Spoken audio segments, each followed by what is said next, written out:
Hoy queríamos acercarnos al mundo del arroz, que no nos hayamos acercado todavía. Y nada, queríamos un poco, pues eso, que nos contaras un poco la visión que tenéis los pequeños productores de toda esta desgracia que estamos pasando con el dichoso coronavirus, cómo se está afectando y bueno, pues ya de paso es un poco lo que hacéis por ahí.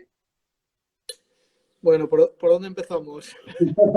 Pues empieza por lo que tú quieras, preséntate un poco. Yo creo que ya he presentado un poquito, pues bueno, que soy responsable de un arroz muy bueno, que es el arroz tartana, pero qué mejor que tú para contarnos un poquito vuestra historia. Sí, sí, pues, si te parece primero eso, empiezo presentándonos. A ver, yo soy Juan, yo pertenezco a la quinta generación de mi familia que se dedica al cultivo de arroz aquí en la Albufera, en Valencia. Yo soy arquitecto de profesión y, bueno, arrocero, agricultor, digamos, de pasión y de tradición familiar. Y, de hecho, me dedico a las dos cosas. Por un lado tengo mi estudio de arquitectura y, por otro lado, pues me dedico a tema del arroz, pues también, digamos, como part-time, ¿no? Y nada, mi familia se dedica al cultivo aquí en la Albufera desde finales del 19, somos ahora quinta generación. Hasta mi madre, mi tío y mi tía éramos meros agricultores, cultivábamos el arroz y lo vendíamos a granel en casca para la industria. Nosotros como quinta generación somos ahora 5 primos. Desde 2011 llevamos a cabo el proyecto de Tartana, que consiste en cambiar completamente el modelo de negocio que se había llevado hasta el momento. Hasta 2011, como decía, éramos menos agricultores, cultivábamos el arroz, lo vendíamos a granel en cáscara para la industria, sin diferenciación de variedades mezcladas. Nosotros con el proyecto Tartana cambiamos completamente el modelo y nos dedicamos a vender blanco y empaquetado en vez de con cáscara, todo monovarietales de arroz. Es decir, vendemos bomba, vendemos albufera, vendemos marisma, tipos Senia vendemos dos, el J. Sandra y el gleba, y bueno, y otras variedades, todas ellas únicas. Es decir, en un paquete solo vas a encontrar el 100% de una única variedad, y eso te garantiza pues texturas de granos similares, tiempos de cocción los mismos, absorción de sabor la misma. ¿Por qué? Porque estás utilizando una única variedad. Y por Para otro lado, hacerlo, Juan, digamos que para resumirlo un poco lo que nos estás contando, lo que habéis optado es directamente por cerrar el ciclo, por hacer vosotros la comercialización de vuestro propio producto y apostando por la calidad. sí, sí, efectivamente, por supuesto. Cerrar el círculo, comercializar directamente nuestra cosecha, todo monovarietales y todo en el segmento de arroces de alta calidad. Nosotros nos diferenciamos completamente de los arroces que hay en el mercado, digamos, comerciales e industriales, que son la inmensa mayoría. Pues enséñanos un poco el arroz que tienes ahí. Cuéntanos un poco dónde estás. A ver, yo estoy en un granero, ¿vale? Donde podéis ver perfectamente arroz cáscara. Hay dos formas de almacenar el arroz una vez se ha secado. Es decir, el campo viene húmedo y se seca. Y entonces hay dos formas de guardarlo, de almacenarlo. En granero, donde estamos, o en silo, que son unos depósitos metálicos, ¿vale? Verticales, donde también se puede almacenar. Nosotros utilizamos los dos métodos. Y en cuanto al secado, que es el paso previo, como he dicho, el campo viene húmedo y se seca, hay dos formas de secado. El secado habitual, el secado tradicional, mejor dicho, es el secado al sol, extendido en las eras que hay por aquí, por las marjales de la Albufera. Y luego está el secado industrial. El secado industrial es en secadoras. El secado artesanal, el tradicional, es de mayor calidad. O sea, obtienes un grano con mayor calidad que en secadora, porque al final estás secándolo al natural, bajo el sol. Y el secado es más tranquilo, no es tan agresivo como en secadora y obtienes mejor calidad. Entonces nosotros todo lo que podemos secar al sol, que todo no es posible por el volumen, porque aunque somos una empresa pequeña, vendemos ya cierto volumen, todo lo que podemos lo seguimos secando al sol porque consigues una calidad mucho mayor. Podemos salir fuera, Juan, y vemos un poquito de paisaje, que estamos bastante encerrados. Sí, claro, por supuesto. Trabajando, pues, pues entre comillas, ¿no? Un poco de estar un poquito más a la intemperie. Los que trabajamos en el turismo, podéis imaginar que lo tenemos bastante complicado. Estamos aquí en medio de... No estaremos en ver el sol. Estamos aquí en medio, pues eso, de arrozales, ¿vale? En la Albufera. Y nada, pues aquí esto es un paisaje paradisíaco, que bueno, ahora la verdad que es la época, yo siempre digo, menos vistosa, porque los campos están secos, ¿vale? En cambio, digamos, la época más vistosa, la época, digamos, más bonita empieza en mayo, a partir de cuando se siembra el arroz. Ahora estáis preparando, en mayo lo sembraríais y cómo sigue el verano y Sí, a ver, el proceso es el siguiente. En invierno, ¿vale? Que es la perellena, que es el momento en el que los campos hibernan, digamos, están completamente llenos de agua. Se fanguea, que se llama, que se mezclan los rastrojos de la campaña anterior, se mezclan con el fango y con los rastrojos que quedan. Y esto se hace con unos tractores en breve. ¿Perdón? Eso se hace con unos aulas, ¿no? No te oigo muy bien, Miquel. No, te decía que el tema del fanguechaz, sí. Esto es, para la gente que no lo haya visto, cuando es interesante acercarse a la Marchal, en esa época los tractores, aulas de ruedas, son muy característicos. Sí, bueno, es una época muy bonita porque los campos tienen mucha agua, es el momento en el que tienen mayor volumen. Entonces, los reflejos que ocasiona ese agua con las edificaciones, con el entorno en sí, la verdad que es digno de ver. Es muy bonito. Me aparte un poquito porque viene un tractor, como ves, a ver si... Estamos en plena faena y nada, por eso me he apartado. Y nada, eso se hace, el fangués se hace en invierno y consiste en eso, en mezclar el terreno con los rastrojos de la campaña anterior y con el agua que hay, que como digo, que hay muchísima. Entonces, al final eso, cuando se secan los campos, como estáis viendo ahora, pues se ha incorporado esa materia orgánica al terreno y se ha generado un compost natural, una mezcla que bueno, que al final es abono natural para la siguiente campaña, que bueno, que justo ahora estamos empezando, que se empieza con el labrado de las tierras, ¿vale? Os voy a enseñar un campo aquí, por ejemplo, este campo está recién labrado. ¿Para qué sirve la labranza, digamos? Pues para airear la tierra y bueno, pues para removerla después de haberse secado, ¿vale? Con posterioridad a la labranza, entonces se nivelan los campos, que es este otro campo que tenemos aquí. Este otro campo que tenemos aquí está recién nivelado, lo hemos nivelado esta mañana. ¿Para qué sirve el nivelado? El nivelado sirve para garantizar que tú luego, cuando echas el agua en mayo para sembrar, todo el campo queda cubierto con una lámina de agua muy fina, la mínima posible. ¿Por qué? Por dos motivos. Para que al tener menos volumen de agua, ese agua se caldee antes, como si fuera una cacerola en cocina. Cuanto menos agua tiene, pues antes se caldea.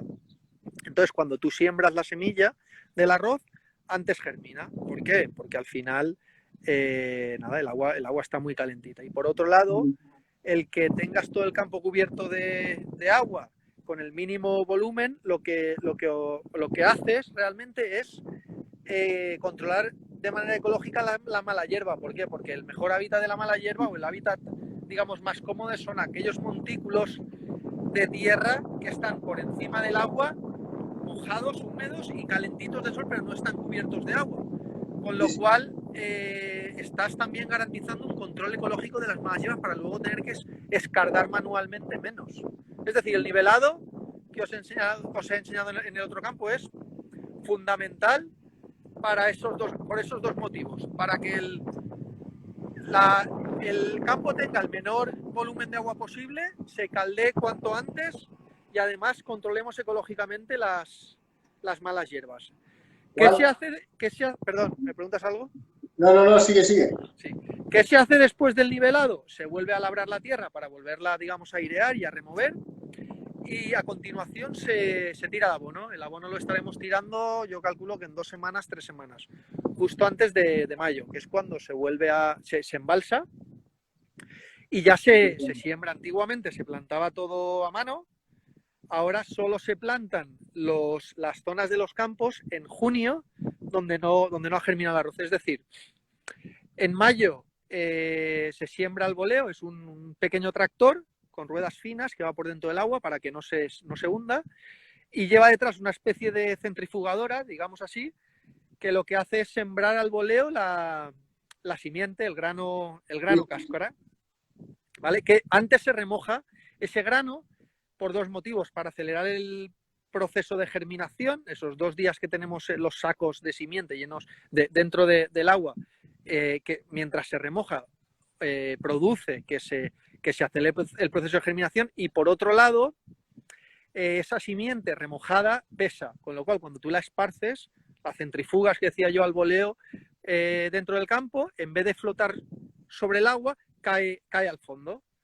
Con lo cual, bueno, los patos, entre otras aves que tenemos aquí en la Albufera, como os podéis imaginar, que tenemos muchísimas, se lo comen menos. Que por un lado los patos están muy bien, porque estamos en un entorno natural inigualable, pero por otro lado, en el agricultura tenemos que ir con cuidado porque a veces nos genera problemas, tanto cuando sembramos como cuando recogemos el arroz, que también están las espigas fuera, el arroz granado, y es un manjar para ellos. Vale. Y de todo lo que vosotros producís, de todas las variedades, cuéntanos, ¿gusta más o cuál nos recomendarías? A ver, si te he escuchado bien, te refieres de todas las variedades, ¿cuál recomendaría? Sí, alguna que le tengáis más cariño. A ver, ¿Qué más? Mira, esta con una rosa banda queda perfecto, o esta para una rosa en fesoncinadas. Vale, te cuento. A ver, no hay, empiezo mejor diciendo que no hay variedades mejor que otras, ¿vale? Todo depende. Yo siempre hablo pues de varios factores o de varios parámetros a la hora de elegir qué variedad se debe cocinar, ¿vale? Los nombro muy rápido, ¿vale? Y luego ya entro, digamos, a concretar con recetas. Yo siempre hablo de que es importante ver qué receta se va a cocinar, ¿vale? Porque no es lo mismo un arroz al horno que una paella valenciana tradicional, que un arroz de marisco, que un sushi, que un risotto, que una ensalada. O sea, hay que un poco ver exactamente qué receta se está cocinando, ¿vale? O se va a cocinar, mejor dicho. Después hay otro tema importante. No es lo mismo cocinar a gas que cocinar a leña, que cocinar a gas y acabar al horno, que cocinar al horno. También es la forma de trabajar el arroz, en el sentido de cocinarlo, también influye mucho a la hora de elegir la variedad. Después, cuando estamos cocinando, por ejemplo, la evaporación no es lo mismo, si lo haces a leña o si lo haces en una paella grande que en una paella más pequeña. Siempre es muy complicado dar recetas exactas en el mundo del arroz. Correcto. Y tú dirás, ¿por qué? Te voy a poner un ejemplo. No es lo mismo cocinar a gas, que solo evapora. En cambio, si cocinas en el horno, evapora y condensa. Con lo cual necesitas menos agua para cocer el arroz, por ponerte 2 ejemplos concretos, ¿vale? Después, otro parámetro. En Valencia, por ejemplo, nos gustan los arroces sueltos y secos, normalmente, en los arroces secos. Si tú te vas a otras zonas de España, si te vas a Madrid, si te vas a Barcelona, si te vas al norte, les gustan los arroces más cremosos. Eso también influye a la hora de elegir la variedad.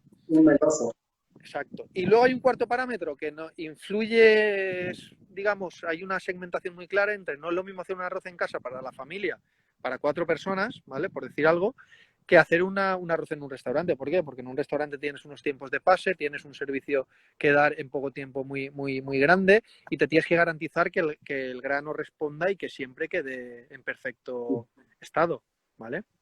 Entonces, concretando en una variedad, pues de las que tenemos: bomba, albufera, J. Sendra, gleba, marisma.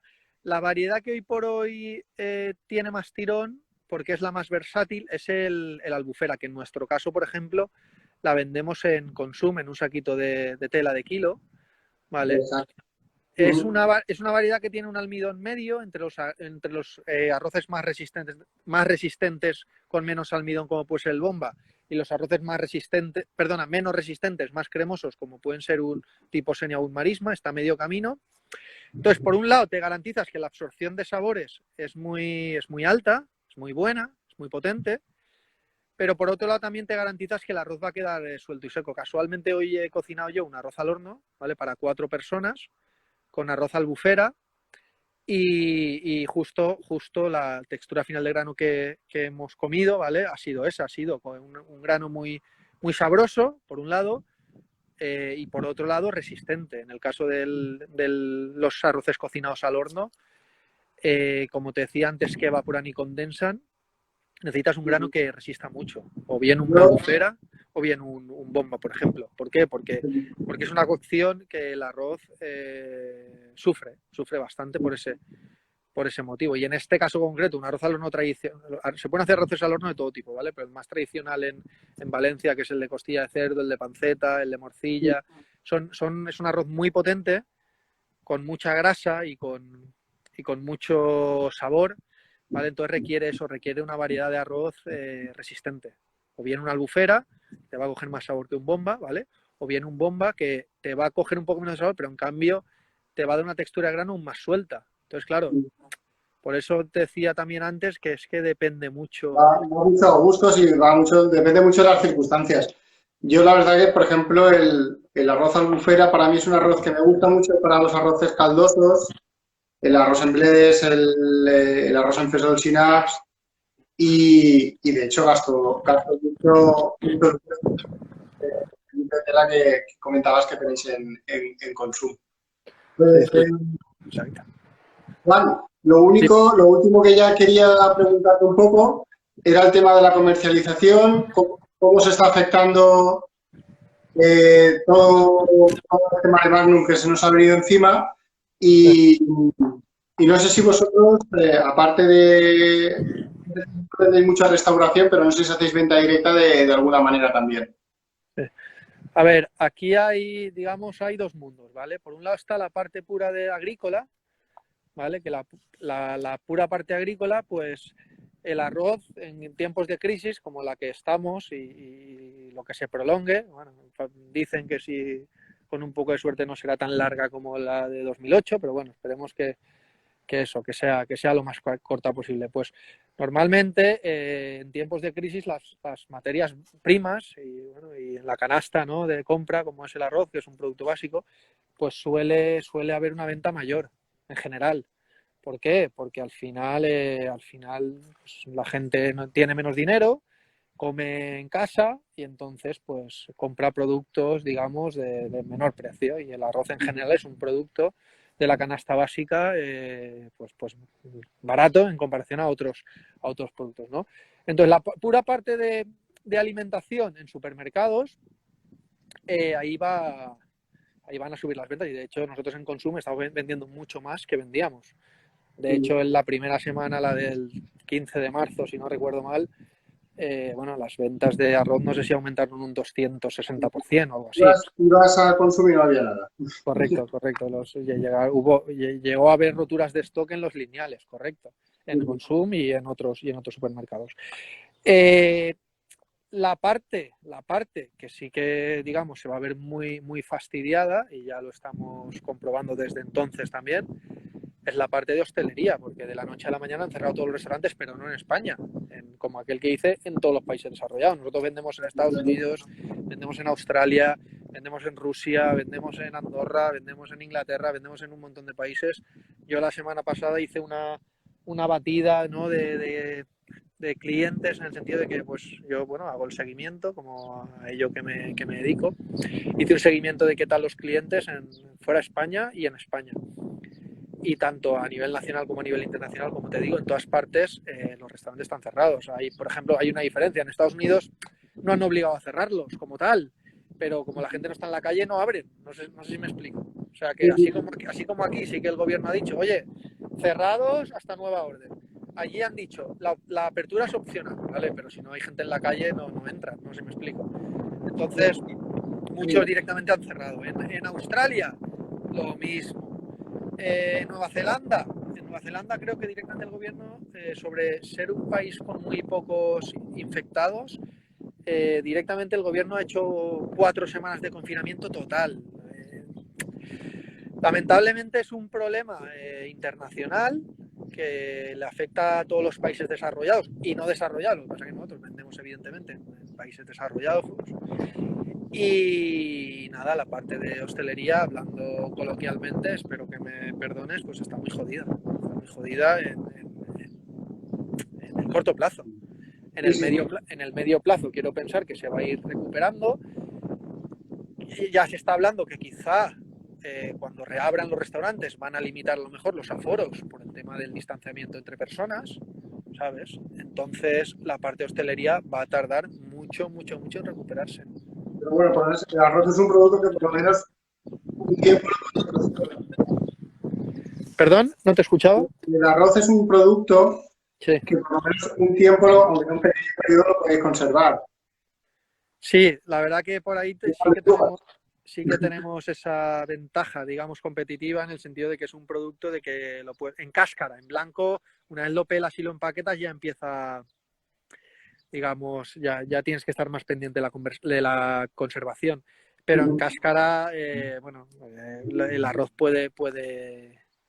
vamos, lo puedes almacenar, siempre y cuando esté en un lugar fresco y seco, lo puedes almacenar años. Sí, sí. Pues Juan, yo creo que si no nos quieres comentar alguna cosita más, y si no, creo No, que... sí.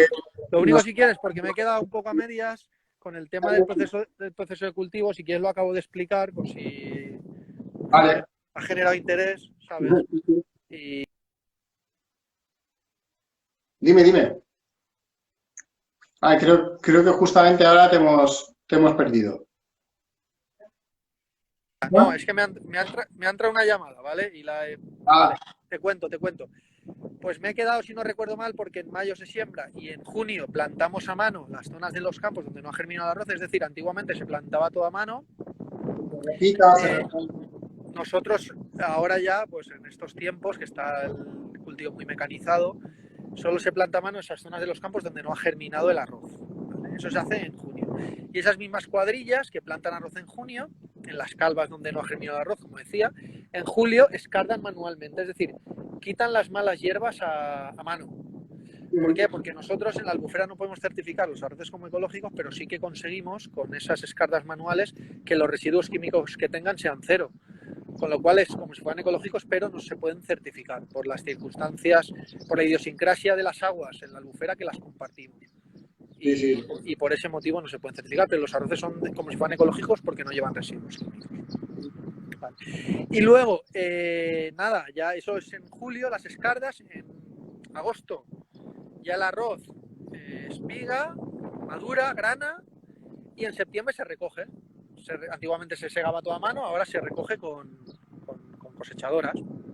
Y luego se seca el arroz, que al principio de la conversación he dicho que estábamos en un granero donde teníamos arroz cáscara seco. Es decir, tú cosechas húmedo y secas, o bien al sol, como lo he explicado, o bien en secadora. Y luego lo almacenas y a lo largo del año se va sacando, se va moliendo y se va empaquetando y se va vendiendo. Cuando se vende. Aquí, como podéis ver, esto es la finca nuestra, una de ellas. Y estos campos que habéis ido viendo son donde este año vamos a sembrar el arroz bomba. Sí. Esperamos... No sé si tienes alguna otra pregunta o algo. No, simplemente porque... simplemente eso, que saludar a Julián, que lo dice por aquí. Simplemente nada, esperar eso, que tengáis buena cosecha y que acabéis y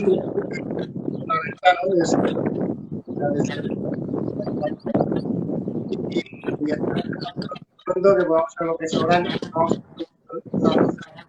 con un maravilloso producto y vamos a disfrutar cuanto antes.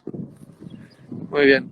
Pues nada, Miguel, muchas gracias por la invitación, ¿vale? A estos vídeos, no sé exactamente cómo se llama, videoconferencias o lo que sea. Una manera de hacer mi trabajo desde casa, prácticamente, porque de otra manera no podemos ahora. Pues yo encantado de echar una mano y de participar en estas sesiones que estás organizando. Y agradecido. Si tienes una cámara para despedirte, que te veamos.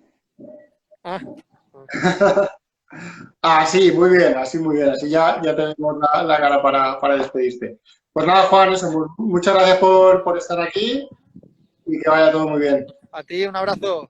Cuídate. Venga, hasta luego. Vale. Adiós.